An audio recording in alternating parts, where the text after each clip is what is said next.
Pas seulement dans le langage, dans l'habillement. Tu ne peux pas être une sainte qui s'habille comme une impudique. Ça, c'est ma guerre avec les femmes. Je ne comprends pas les chrétiennes. Et vous allez m'expliquer peut-être un jour. Comment vous vous convertissez sans que vos garde-robes se convertissent?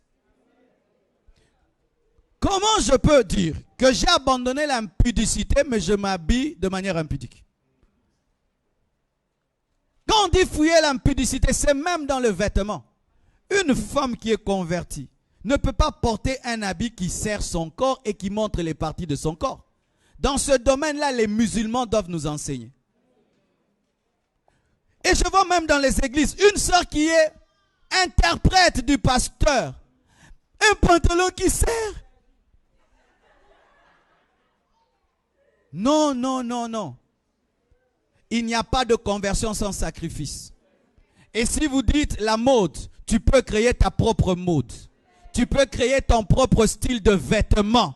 Tu peux créer ta mode. Et j'aimerais vous dire, mes frères, mes sœurs, tant que nous ne changeons pas notre manière de nous habiller, lorsque nous nous convertissons, nous ne gagnerons pas notre monde.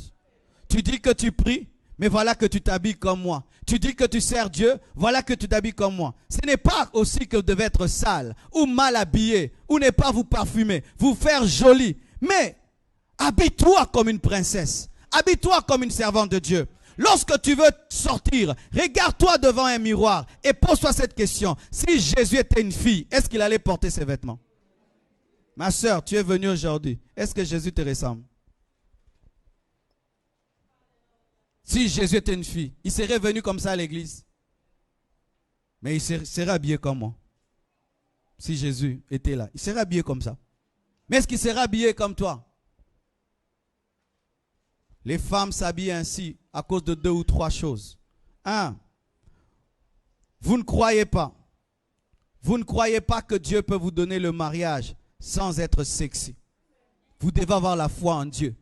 Un homme véritable ne cherche pas une femme parce qu'elle est sexy, mais parce qu'elle a un caractère. 2. Vous devez savoir ceci, que la compétition entre vous et les autres n'existe plus. On ne s'habille pas par rapport aux autres, on s'habille pour soi-même. On ne porte pas un habit pour être comme on porte un habit parce que ça te plaît. Parce que des fois, vous portez des vêtements pour être à la mode. Car si cette mode n'était pas, vous n'allez pas la porter.